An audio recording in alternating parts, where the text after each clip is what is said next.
এ থেকে মানুষ মুক্তি চায়। এই অত্যাচার থেকে, জুলুম থেকে, এই অস্ত্রের ঝঞ্ঝনানি থেকে নারায়ণগঞ্জবাসী মুক্তি চায়।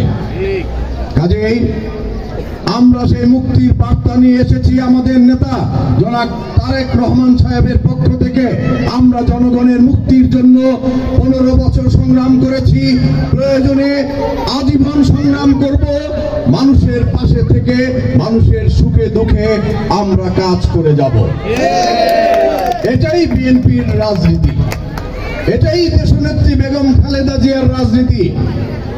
আজকে দেখেন তার একটি বাড়ি নাই, এ থেকেই প্রমাণিত হয় যে তিনি চাইলে ঢাকা শহরে বিভিন্ন জায়গায়, গুলশান, বনানীতে, ধানমন্ডিতে অনেক বড় বড় বাড়ি করতে পারতেন, যেহেতু তিনি প্রধানমন্ত্রী ছিলেন।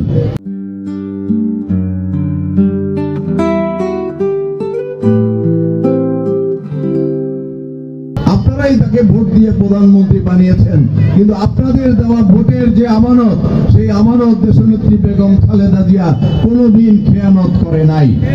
তাকে অনেক চাপ প্রয়োগ করা হয়েছিল বাংলাদেশ থেকে চলে যাওয়ার জন্য, যে আপনার জেল খাটতে হবে না, আপনি বাংলাদেশ থেকে চলে যান। কিন্তু তিনি আপনাদেরকে রেখে যান নাই, কারণ তিনি তো আপনাদের নেত্রী ছিলেন। আপনাদেরকে রেখে তিনি কোথায় যাবেন? তিনি বলেছেন আমি বিদেশে যাব না, বিদেশে আমার বাড়িও নাই, বিদেশে আমার থাকার জায়গাও নাই, বিদেশে আমার গাড়িও নাই। কাজেই আমি বিদেশে যাব না, আমার জনগণ রয়েছে, আমার জনগণকে ফেলে রেখে আমি বিদেশে একা থাকতে পারবো না।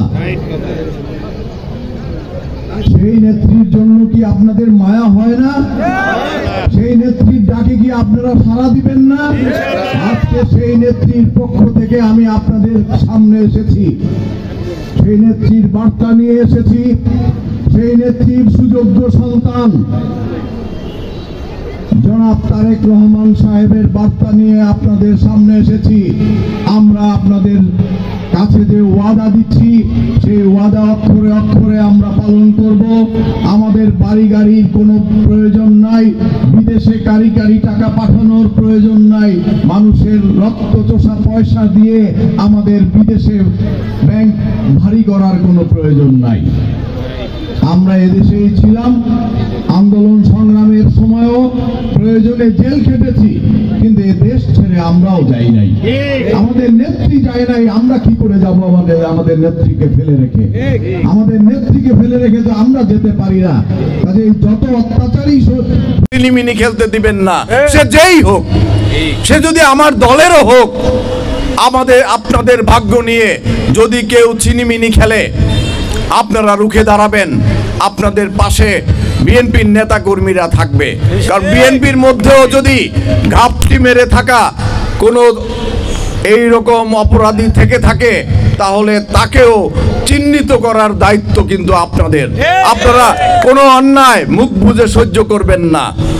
বিএনপির নাম দিয়ে যদি কেউ বিএনপির নাম ব্যবহার করে, অথবা কোনো অপরাধী বিএনপির ছায়াতলে আশ্রয় নিয়ে যদি বিএনপিকে কলুষিত করতে চায়, তাহলে আপনারা রুখে দাঁড়াবেন। আমরা আপনাদের সঙ্গে রয়েছে, আমাদেরকে জানাবেন।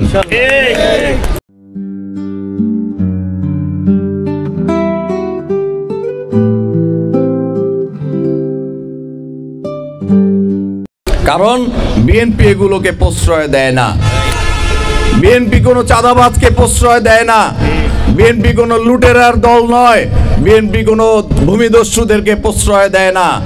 আপনারা দেখেছেন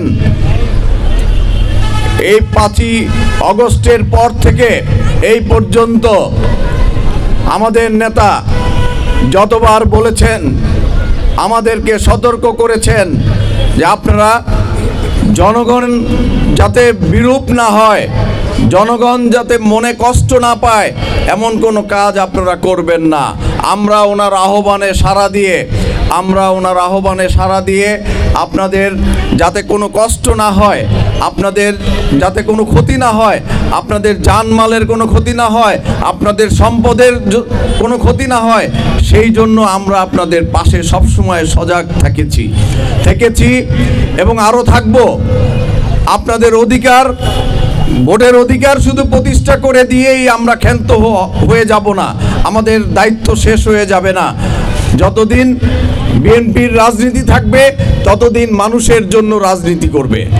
বিএনপি যতদিন রাজনীতি করবে, দেশনেত্রী বেগম খালেদা জিয়া যতদিন রাজনীতি করবে, মানুষের অধিকার আদায়ের জন্যই রাজনীতি করবে।